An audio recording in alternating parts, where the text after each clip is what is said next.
Sa gilid ng kalsada, may matang nangungusap. Tahimik na sugatan, di kayang lumaban. Kaunting lambing lang ang hinihiling, pero bakit sakit ang laging dumarating? Munting pusang nanginginig sa lamig, asong gutom, pagod na sa daigdig. Hindi nila kayang sabihin na nasasaktan din sila sa atin.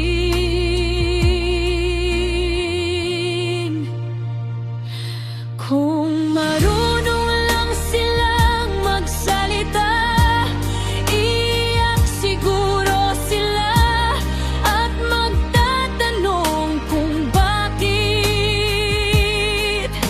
pagmamahal ay naging galit.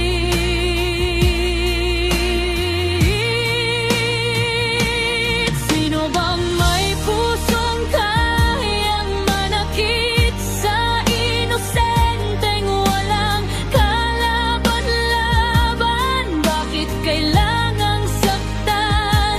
Ang tanging alam ay magmahal lang.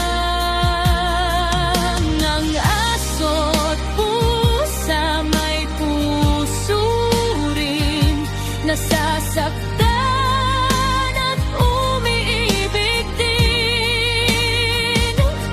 Konting awa, konting aruga, kayang magligtas ng buhay nila.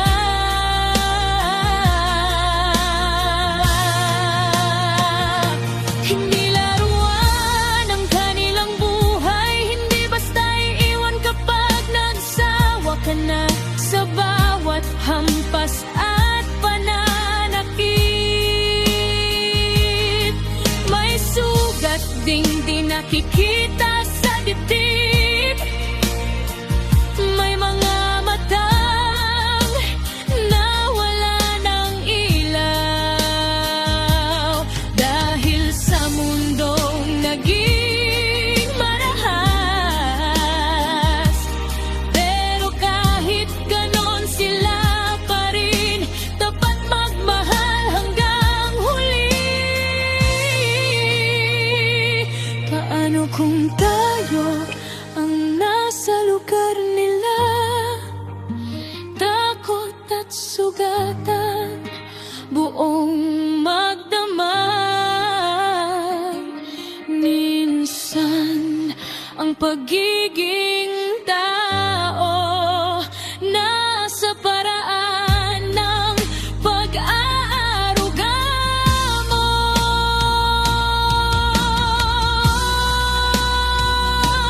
Sana dumating ang araw, wala nang hayop na umiiyak. Lahat may tahanan at yakap at di na muling masasaktan.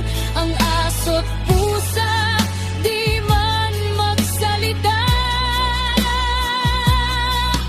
pag-ibig pa rin ang dala. Kaya habang may puso kang tibok, maghihintay